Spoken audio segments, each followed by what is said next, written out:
Thank you for your service. But if you are in Abilene for any length of time, you know that the military population is pretty significant. Well, what happens with the military population, and Adam and I are veterans ourselves, as are most every single person on our staff. So this program is particularly meaningful to us. Of course, it wasn't around when I retired, so I'm a little jealous. But the program is excellent. And of course, the intent for SkillBridge, as the name implies, it is a way to bridge the gap between what military members have been exposed to during the time of their service and what they want to do, what they see in the future for life after the Air Force, which is the intent, to bridge that gap. As it mentions here, it's available only for members who are within the last 6 months. Now, this could be somebody who's only been in the Air Force for one enlistment. That may mean only maybe 3.5 years on a 4-year enlistment. It could be somebody who's been in for 10 years, 12 years, or all the way to 20 years and beyond. There's no restriction on that. Timing restriction is just in that last 6 months so that they can beef up their resume. They can learn some real-world skills during that last 6-month period.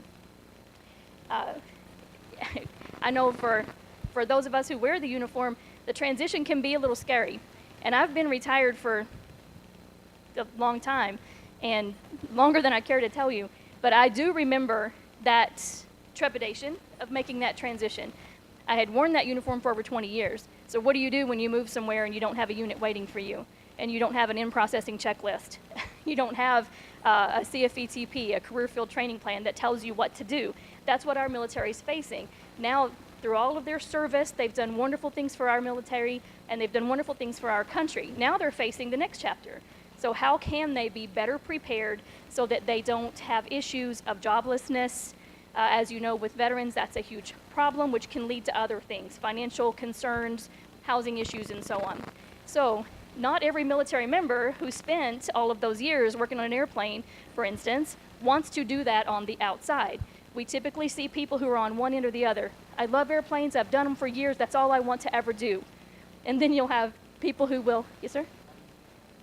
Yes sir? Yes. Is it? Oh my goodness. Yes. I'm just kidding, it's fine. Okay, better? Okay, so it sounds super loud to me, but okay. Thank you. What was I saying? Oh, thank you. Oh, no, This particular program is for both enlisted and officers. There are a lot of things that are one side or the other, but this is one that we've seen. We've seen a number of officers go through the program, and some of them are junior officers, some of them are retiring lieutenant colonels. So it's something that it's not a one side of the house. So everything from executive type experience down to the maintenance type experience. Thank you. The other end of that spectrum are the people who say, I've dealt with airplanes, that's all I've done for years on end, or whatever their career field may have been, and now for life after, I want anything but.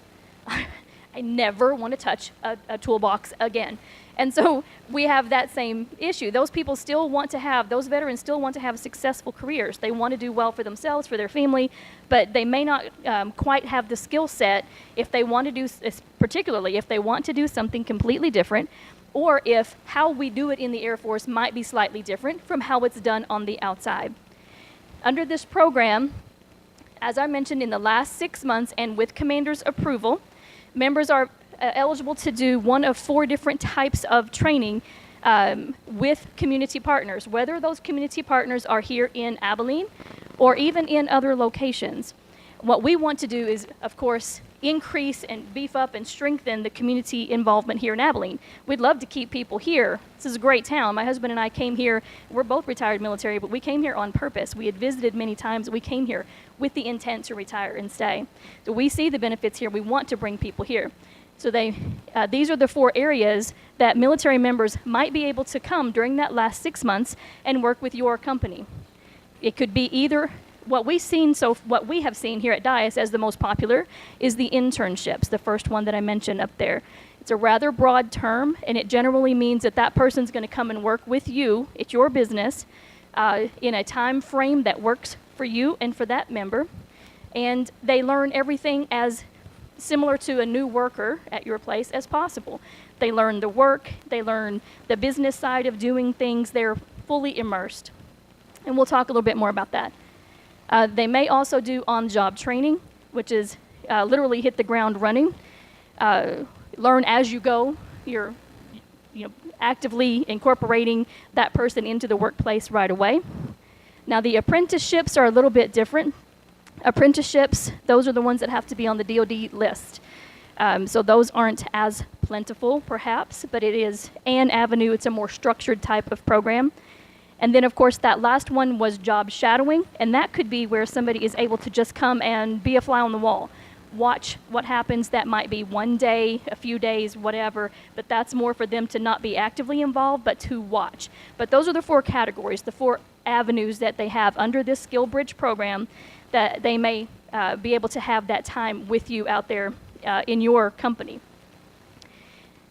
Now, hopefully, y'all can see some benefits, even just in that little bit that we've said about it so far. But just to highlight how this can be helpful for you, what's that first one say? How much does it cost you? That should be great, right? That looks really good on your ledger. That the the input the help that you can receive in compared to the dollars that you're spending out. This is obviously an excellent opportunity. As it goes on to say, you're in essence getting a free hired hand, and it can be seen as an extended job interview. Now, keep in mind, there's no guarantee you're under no obligation to offer anyone who may come to you. You're not obligated to offer them a full-time position, but of course, in a perfect world, that would be a great win-win, right? You get to see them in action. They get the time to learn how your company works, the real life, no kidding, day in, day out kind of experience that it takes to be successful. And you get to see them. What do they bring? They've got all of these amazing skills as a military member. You talk about dedication, loyalty, mission focus, team effort. You've got all of that. And this is somebody who's choosing to come and work with you. So you get to see all of that as well. So they're beefing up that package, right? So that they can be more competitive with that. If that's with you, that's great. They can be more competitive. You've seen them in action, and you may want to keep them on. That could be a total win-win. It may turn out that they end up doing something very similar, but maybe in a different location, and they've built up skills. You feel good for your community, your peers in another location perhaps, who would benefit from hearing your words as a reference, if nothing else. But you get the benefit of that person working with you during that window of time. And since they are Air Force members, while they're doing it, they are active duty Air Force members. That's why there's no pay required. So you're not out any money. They're still active duty members, so you don't have to worry about that part of it. Ideally, it's going to offer a good chance. This should be something that, remember, they're seeking you out as well, right? They want to learn your side of doing business. They want to learn the type of work that you do. So it's not a matter of, some lotto system and you're the name that got drawn and some person's just going to go. They're seeking out what you do. That's where their interest lies. So you've got somebody who's purposefully coming and seeking that out from you. Keep in mind, they are an active duty member, as I mentioned before. You may run into an instance where that commander may have need of that member to come back, do something on the base. Since they're here in town, it wouldn't be too difficult, but do keep that in mind. They are an active duty military member. And the other thing that's cool about it is because you're local, if this was something that worked out for you, you have a lot more options locally for people here at Dyess. They may be able to come and only get away maybe 3 days a week or for 30 days versus, they can't get away for 60 or 90. With you being local, so much more flexibility, right? For members to come and work with you, still be able to convince that commander to let them go for a minute and go and learn this skill. And our commanders are getting smarter on the program. We've seen a lot of support.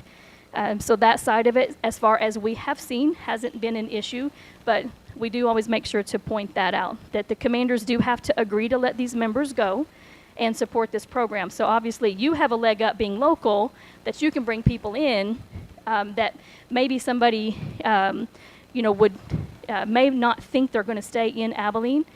You may change their minds. Just saying, they may love you, and they may choose to stay here, right? How's it going so far? Y'all with me? Great and wonderful things? You love it? Just check it.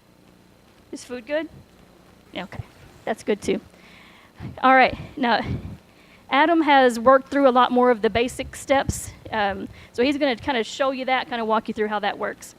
What he's given you right now is a copy of the vetting checklist, it's called. This is a mandatory part of the process, right? Because it's the Air Force, so there's paperwork. This is a copy of what the military member would actually include. It's not everything, but it's a critical part of what the military member is going to fill out as part of the application process. And you'll see, I believe it's at the top of, I think, page 3, there's a little segment that is filled out by the provider. And again, replace CSP with SkillBridge. And it outlines what you are agreeing to as a community partner, as the training provider. This is what you are agreeing to. So we wanted you to just kind of see what that looks like. The member is responsible to fill it out, but it does have that one segment on training provider. So the vetting checklist that you see there, so the basic paperwork that the military member is filling out is the vetting checklist, and you can see it's a real fill-in-the-blank thing. The member is going to put their information on there. The company that they are going to is putting their information on there. There's some boxes for the internship.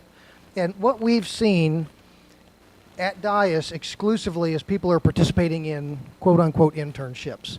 And what we know is that the Major Command and Air Force is saying they're streamlining the process a little bit. They're making it a little more user-friendly.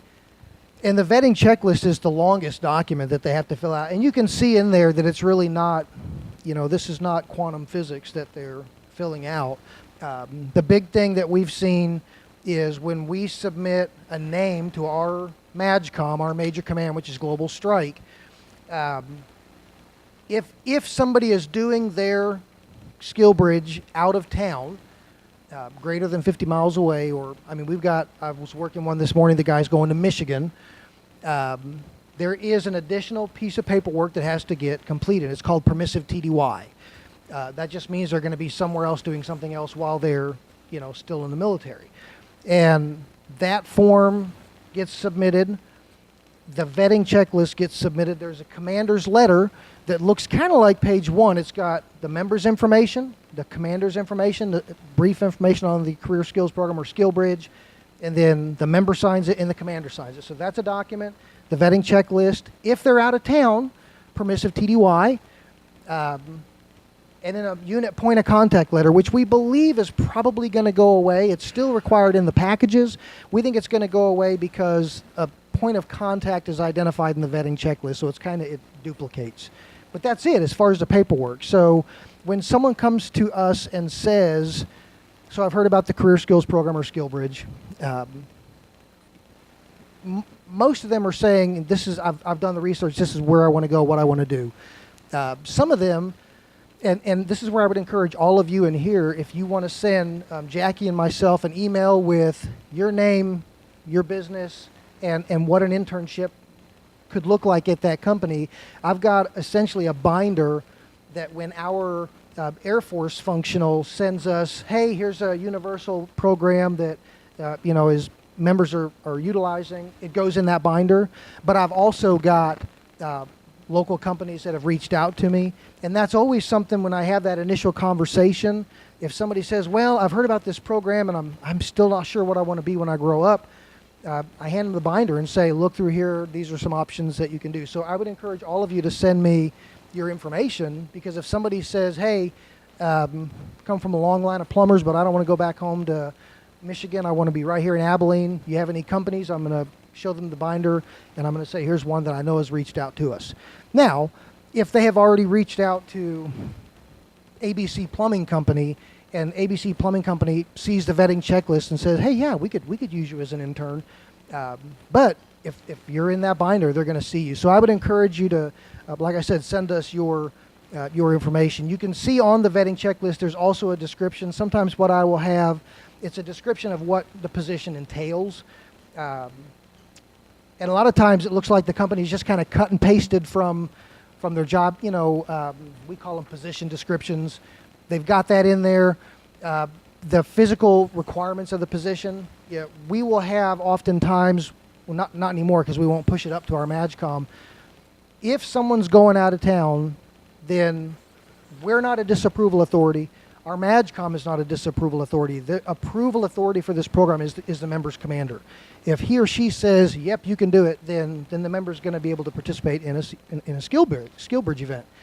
Our MAGCOM simply reviews packages that are out of town. That's a piece that for everyone in here, theoretically, we wouldn't have to refer it to our MAGCOM and say, hey, would you look at this member's SkillBridge application and make sure everything is squared away. Now, the honest answer there is before we send a name to our MAGCOM, we make sure it's squared away. We don't want the MAGCOM to come back and say, well, this date is off, or they said it was 30 days, but I'm doing the math, it's 40 days.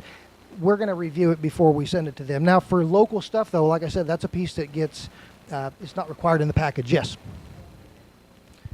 MAGCOM, Major Command. So you have Air Force, and then under the Air Force there are Major Commands, Air Combat Command, Air Force Global Strike. We're under Air Force Global Strike Command. So it's in Barksdale in Louisiana. So our MAGCOM, like every base that we're a Global Strike, we're also ACC, we're also Air Mobility at Dyess. But our MAGCOM, we just have a human that oversees our role, essentially. So they look at the package and say everything's good, or nope, you need more information here or there. So these are the basic steps, which you've been reading as I've been talking. You get the briefing from one of us, and essentially they're doing some research on where they might want to go. The vetting checklist is what you have in your hand. The additional program requirements, like I mentioned, just the paperwork. Once approved, the member begins the program. Now, it's 180 days. We have at the end of an Air Force career, whether it's a separation or a retirement, you accrue leave, earned vacation time, if you will. And most people have between 30 and 60 days of what's called terminal leave at the end. The max that you're going to get to do in a SkillBridge is 180 days out from your hard date of separation. If your date of separation, leaving the military, is July 1st, 180 from that, calendar days, not work days or anything, 180 calendar days, that's the max that you'd be able to do a SkillBridge. If you have, say, 30 days of terminal leave and you want to take that at the end, then the math there says the max you're going to do is 150-day SkillBridge, because it has to be in that last 180 days, okay? So let me tell you a few of the CSPs that we have seen, or SkillBridge internships that we've seen. We had an individual who was in maintenance and fantastic at his job. He was a non-commissioned officer, staff sergeant, and got his A&P license, airframe and power plant mechanic license, because, kind of the unwritten rule is if you want to turn wrenches on a plane off the base, you're going to do it with your A&P license.